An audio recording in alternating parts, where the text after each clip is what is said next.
Novel 11 جس کی writer ہیں سمیرہ حمید، اس کی 28ویں ایپیسوڈ ہے۔ تو امر پریم کا جو لاڈ کا نام ہے وہ امرہا آلیان ہے۔ آلیان نے اس کا وہ ہاتھ تھام لیا جس میں ماما کی انگوٹھی تھی۔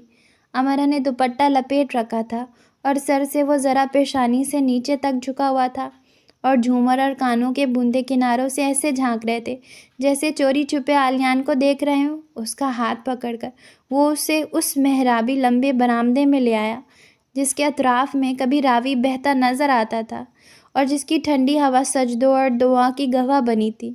دونوں ساتھ ساتھ کھڑے ہو گئے۔ امرا نے خود پر وہ جاپانی ریشمی پارچہ لپیٹے پایا جو عین کے مطابق جاپانی دلہن کے لباس کے ساتھ لپیٹ دیا جاتا ہے، جس میں ہر رنگ کا ٹکڑا ہوتا ہے اور جس پر اینتا نو ایرونی لکھا رہتا ہے۔ آلیان نے ذرا سا غور کیا کہ سرخ عکس تلے اس کی آنکھیں عجیب افراتفری کا شکار سی ہیں۔ وہ دنگ سا رہ گیا کہ جنہوں نے افراتفری مچا دی اب وہ خود اس میں مبتلا ہیں۔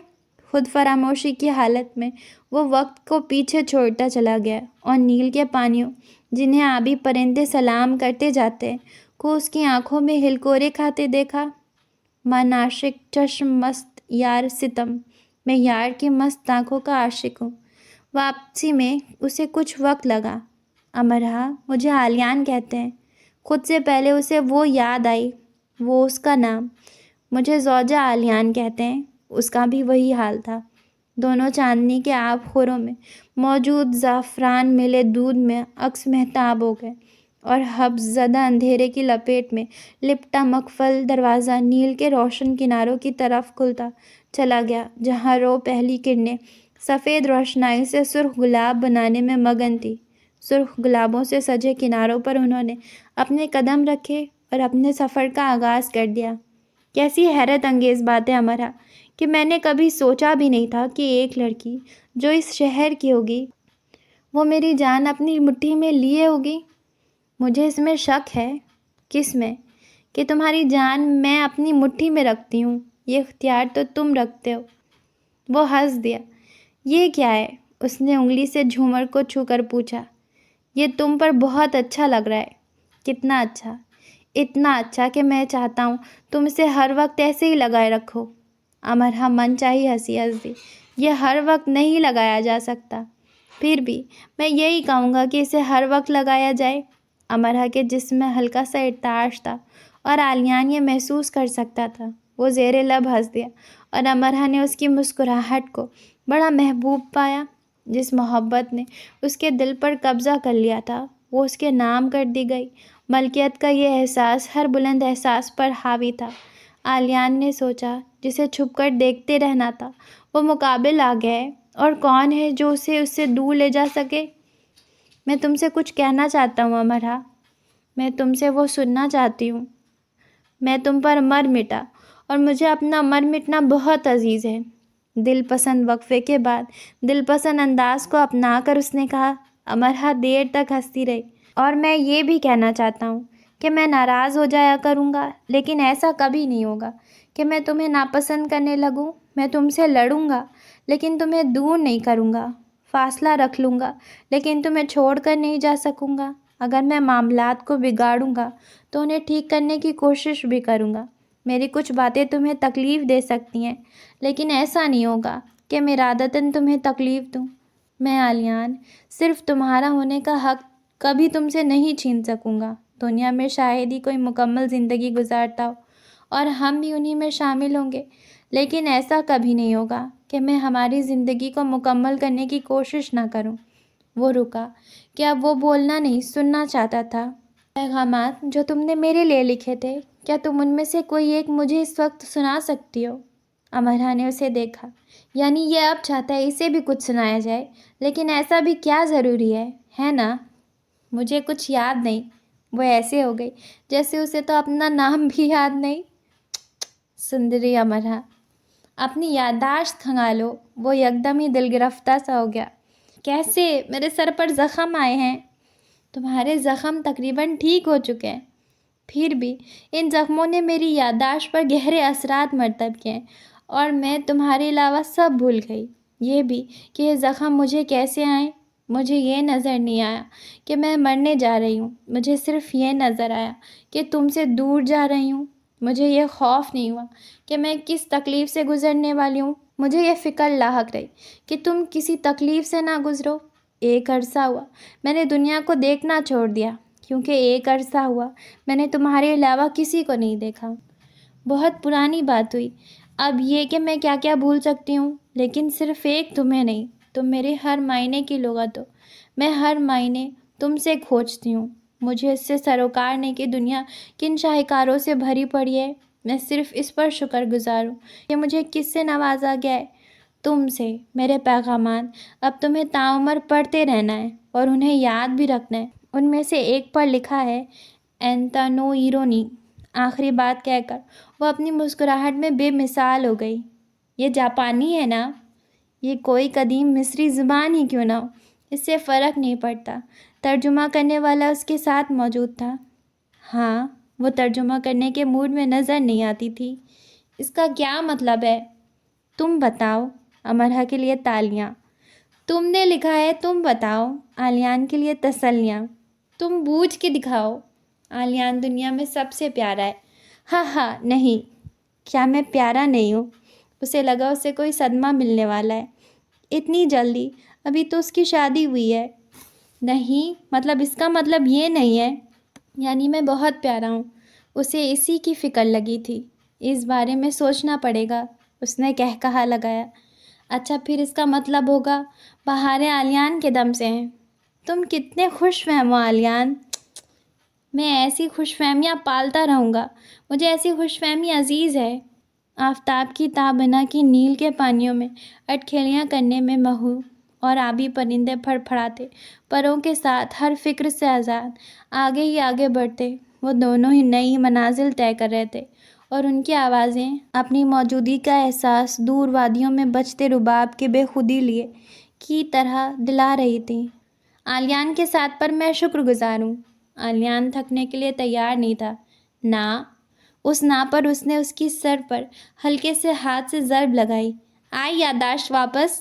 امر ایسے کھلکھلائی جیسے واقعی یادداشت آ ہی گئی۔ میں خود کو تمہارے رنگوں سے سجاتی ہوں۔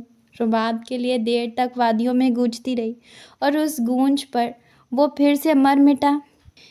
مشک آہوں نے نیل کے وسطوں کو پاٹا اور زکن بھر ہرنی کے سامنے آ کھڑا ہوا، اور پھر دونوں ان دونوں کے گرد چوکڑیاں بھرنے لگے اور پھر آمنے سامنے کھڑے ہو گئے، اور اس فہان کے قالین باف نے زرِ احمر کے تاروں سے انہیں شاہکار میں بدل دیا اور ان میں ایک گہرے گپت راز کو نقش کر دیا جو ان کی رومانی تک راز ہی رہنے والا ہے۔ ایئرپورٹ صرف سادھنا آئی تھی۔ آلیان کو حیرت ہوئی، کوئی بھی نہیں آیا؟ جاب پر جانا اتنا ہی ضروری تھا سب کا؟ جب وہ گھر آئے تو آلیان مسکرا دیا۔ شٹل کاک کی سامنے کی دیوار پر چھوٹی بڑی رنگ برنگی پرچیاں جگہ جگہ چپکی تھی اور ان پر نوٹ لکھے تھے۔ دونوں مل کر نوٹ پڑھنے لگے اور ذرا غور نہ کیا کہ سادھنا لیڈی مہر کو لے کر کچن ڈور سے اندر چلی گئی۔ کچھ پر جوکس لکھے تھے، کچھ پر دونوں پر مزاحیہ فقرے چست کیے گئے تھے، کچھ میں صرف امرہ کو مخاطب کیا گیا تھا، کچھ میں صرف آلیان کو۔ جیسے کہ آلیان کے لیے چند نوٹس پر یہ لکھا تھا: بے چاروں کے گروپ میں شمولیت مبارک ہو آلیان۔ دنیا میں ہر کام ممکن ہے، شوہر بن کر واپس انسان بن جانا ممکن نہیں۔ دنیا میں ایک ہی مظلوم قوم ہے جو خود پر ہوئے ظلموں کے خلاف آواز بلند نہیں کر سکتی، شوہروں کی قوم۔ آواز کی اس فوتگی کے لیے نیک تمنائیں۔ امرہ کے لیے ایک نوٹ پر لکھا تھا: ہمارے پاس اب 2 آپشن ہیں، مانچسٹر سے نکل جائیں یا مانچسٹر میں رہ کر امرہ کو بھگت لیں۔ ہم سب کا مشترکہ خیال ہے صرف پہلا آپشن ہی قابل قبول ہے۔ کافی دیر تک ہنستے رہنے کے بعد دونوں اندر کی طرف لپکے۔ دروازے پر ہاتھ رکھا ہی تھا کہ وہ ایسے کھل گیا جیسے اندر سے دھکا دیا گیا تھا۔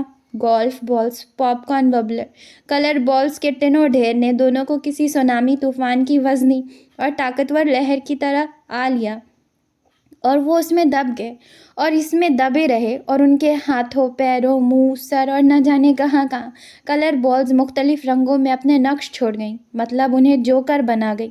دونوں نے اس ڈھیر میں سے سر نکالا اور ایک دم سے شٹل کاک کے اوپر نیچے کے کونے کھدروں سے ایک فوج نکل کر نمودار ہوئی اور یک زبان چلائی: سرپرائز!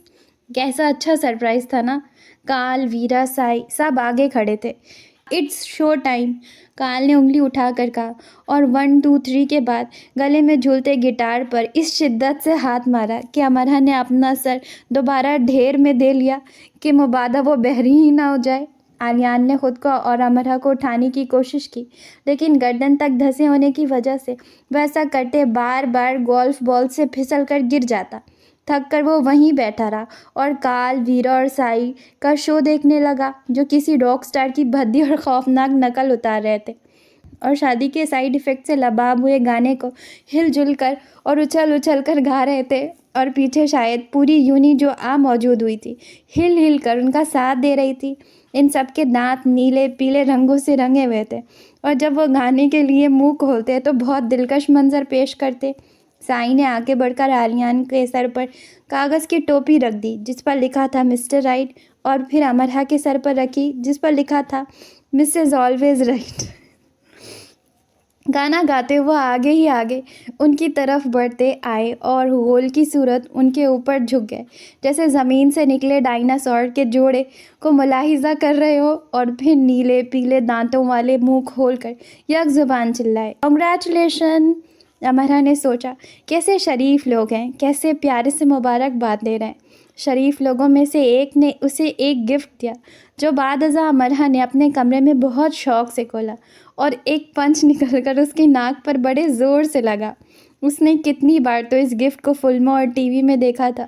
اتنا عام ہونے کے باوجود وہ پنچ بہت خاص انداز سے اس کی ناک سجھا گیا تھا. دنیا بھر میں اس گفٹ کو کھولنے والے اس سے برآمد ہونے والے گھونسے سے انجان ہی رہتے ہیں. اندر ایک نوٹ رکھا تھا، لکھا تھا میری طرف سے پہلا تحفہ، یہ یاد دلانے کے لیے کہ میں بدلنے والا نہیں ہوں. ہاں، وہ کیسے بھول سکتی ہے کہ وہ بدلنے والا نہیں ہے. ایک تحفہ آلیان بھی کال کے لیے لایا تھا. لاہور کی سیر کرتے وہ اتفاق سے ایک ایسی دکان کے سامنے سے گزرا جہاں خالص دیسی اور روایتی سامان رکھا تھا. اس خالص سامان میں سے آلیان نے کال کے لیے کیا لیا؟ حقہ. جی. اس نے دکاندار سے حقے کو استعمال کرنے کا طریقہ معلوم کیا اور خرید کر لے آیا. تم سگریٹ بہت پیتے ہو نا؟ یہ ڈیڈ ہے سگریٹ کا. صرف ڈیڈ ہی اٹھا لائے، موم، گرینڈ پا نہیں لائے؟ نہیں، وہ اگلی بار جاؤں گا تو لاؤں گا. میں دیکھ رہا ہوں کہ تمہاری زبان نے چلنے میں کافی رفتار پکڑ لی ہے.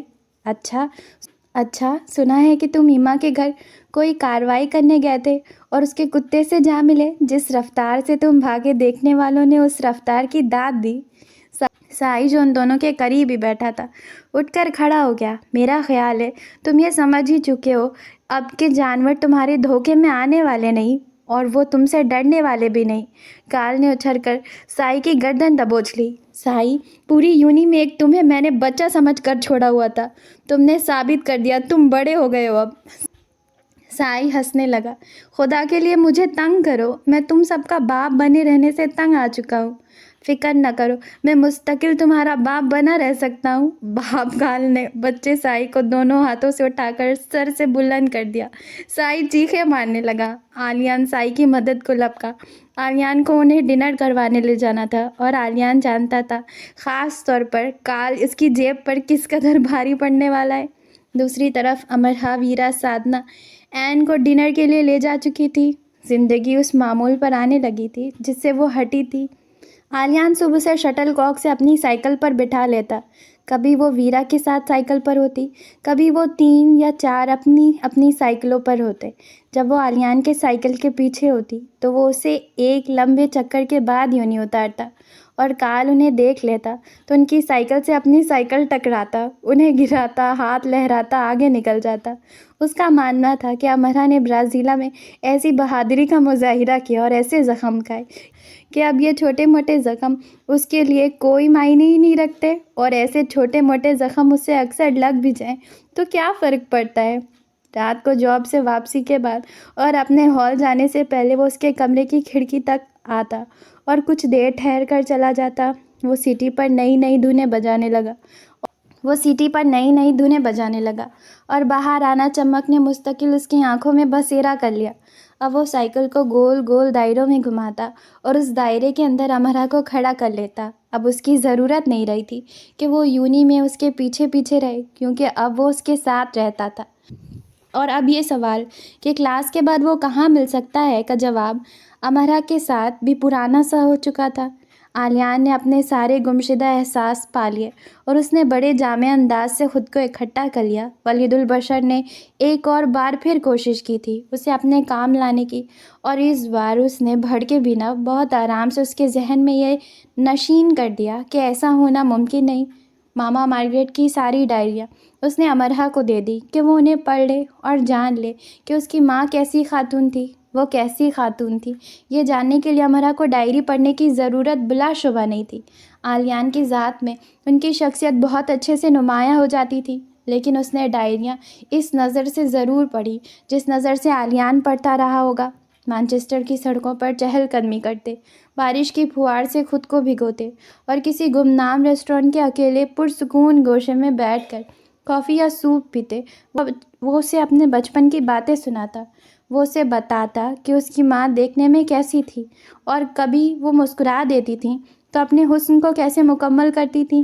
وہ ان رنگوں اور ملبوسات بارے میں بھی بتاتا جو مارگریٹ پہنا کرتی تھی، اور اسے وہ سب جملے ٹھیک ٹھیک یاد تھے جو ماما مارگریٹ اسے گود میں بٹھائے اس کے کانوں میں کہا کرتی تھی۔ ان سب باتوں کو کرتے وہ کم ہی افسردہ ہوا کرتا تھا، کیونکہ وہ محسوس کرتا تھا کہ وہ پرسکون ہوتا جا رہا ہے۔ جس بے چینی نے اس کے اندر اپنے پنجے گاڑ دیے تھے وہ نشان اب مٹنے لگے ہیں۔ ٹھیک ہے کہ آج بھی وہ کافی بنا کر اسے کچن میں ہی بھول آتا ہے، یہ سوچتے سوچتے کہ امرا اس وقت کیا کر رہی ہوگی۔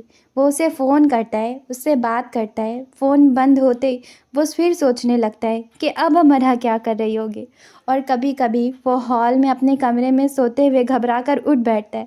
اس پر وہی کیفیت طاری ہو جاتی ہے جو برازیلا اسٹیڈیم کے باہر ہوئی تھی۔ وہ صرف فون ہی نہیں کرنا چاہتا، وہ سائیکل بھگاتا شٹل کاک آتا ہے اور امرا کے کمرے کے دروازے میں کھڑے ہو کر اسے سکون سے سوتا دیکھ کر چلا جاتا ہے۔ وہ اس کے ساتھ نئے نئے کھیل کھیلتا ہے۔ تمہارے پاس 1 منٹ ہے، تم کہیں بھی جا کر چھپ جاؤ، پھر 1 منٹ بعد تم ٹائم نوٹ کرنا، میں نے تمہیں کتنی دیر میں ڈھونڈ نکالا۔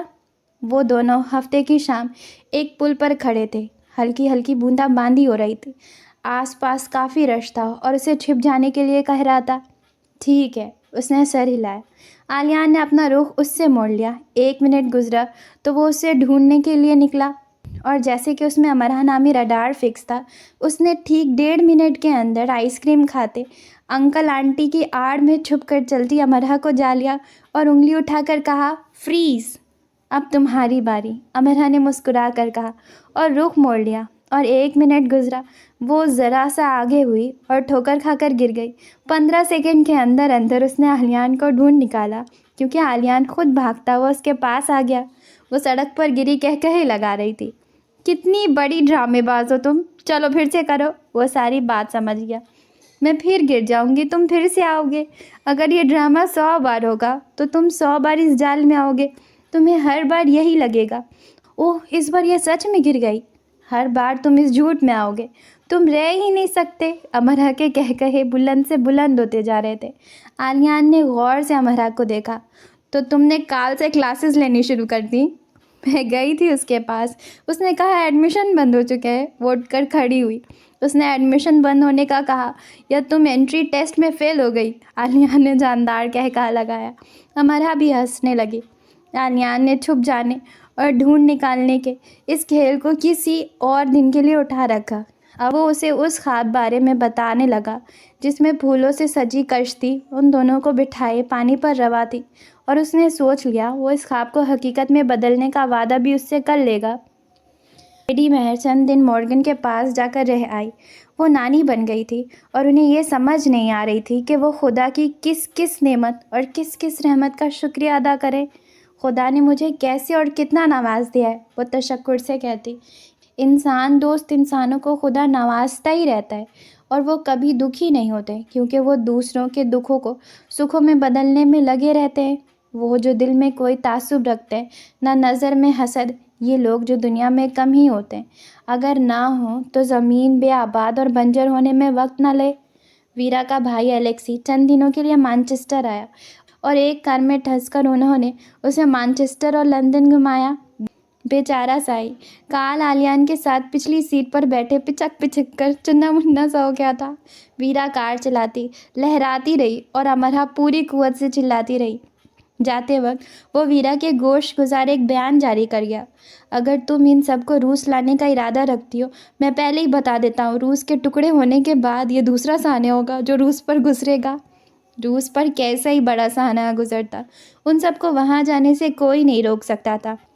ڈگری کے بعد اور آلیان امرا کی باقاعدہ شادی کے بعد انہیں وہیں جانا تھا۔ اس دوران ایک بار امرا نے بھی پہاڑ پر رسے سے چڑھنے کی کوشش کی اور وہ ویرا سے اسکیٹنگ بھی سیکھ رہی تھی۔ یعنی وہ دن بھی دور نہیں تھا جب مانچسٹر کی سڑکوں پر ایک کالے اور ایک بھورے بالوں والی لڑکی ریس لگاتی نظر آئیں گی، اور اس بار بھی رشین لڑکی خود کو ہرا دے گی تاکہ پہلی بار ریس لگانے والی لڑکی مقابلے سے بددل نہ ہو جائے اور وہ ہمت نہ ہار دے اور روس کی خبر چلتے وہ ٹی وی چینل نہ بدل دے۔ چند ایک بار امرا نے کال کی بھی مدد کی۔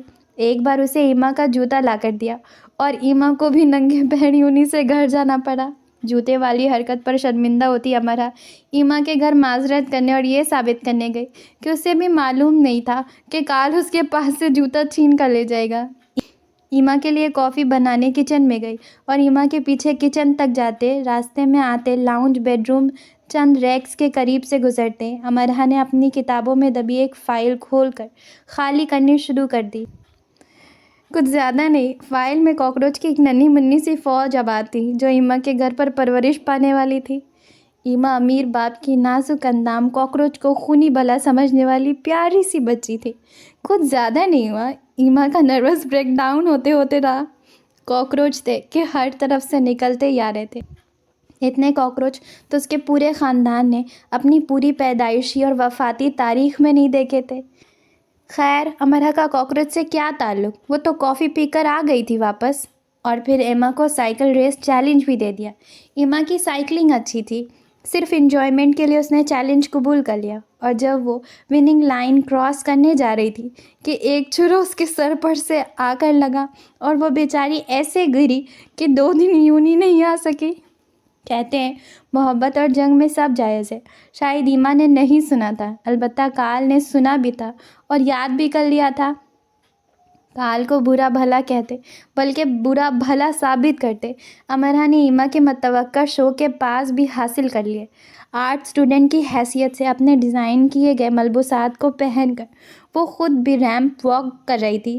اچھا خاصا گلیمرس ایونٹ تھا کہ کال ریمپ پر چڑھ گیا اور یہ لمبے سارے ریمپ پر جم کر انداز میں زومبی بنا ایما کے ساتھ ساتھ چلتے اسے گھورتا رہا۔ نہ پلک جھپکی، نہ گردن کا زاویہ بدلا۔ جو لوگ وہاں بیٹھے تھے وہ یہ سمجھے کہ یہ آرگنائزر کا ہی کوئی ایونٹ ڈیزائن ہے، اور جو ریمپ پر چل رہی تھی وہ اپنی واک خراب نہیں کرنا چاہتی تھی، البتہ بیک سٹیج جا کر وہ رو پڑی۔ تمہارے مرنے پر میں ایک گرینڈ پارٹی دوں گی کال، روتے روتے وہ چلائی۔ وہ پارٹی وہ تب دیتی نا جب پارٹی دینے لائق رہتی، اور کال واقعی مر بھی جاتا۔ اس کی صرف ایک غلطی تھی کہ اس نے کال کو پروپوز کیا اور پھر چھوڑ دیا، لیکن اب کال تو چھوڑنے کے لیے تیار نہیں تھا۔ کچھ غلطیاں ایسے ہی جان کا عذاب بن جاتی ہے، احتیاط کرنی چاہیے۔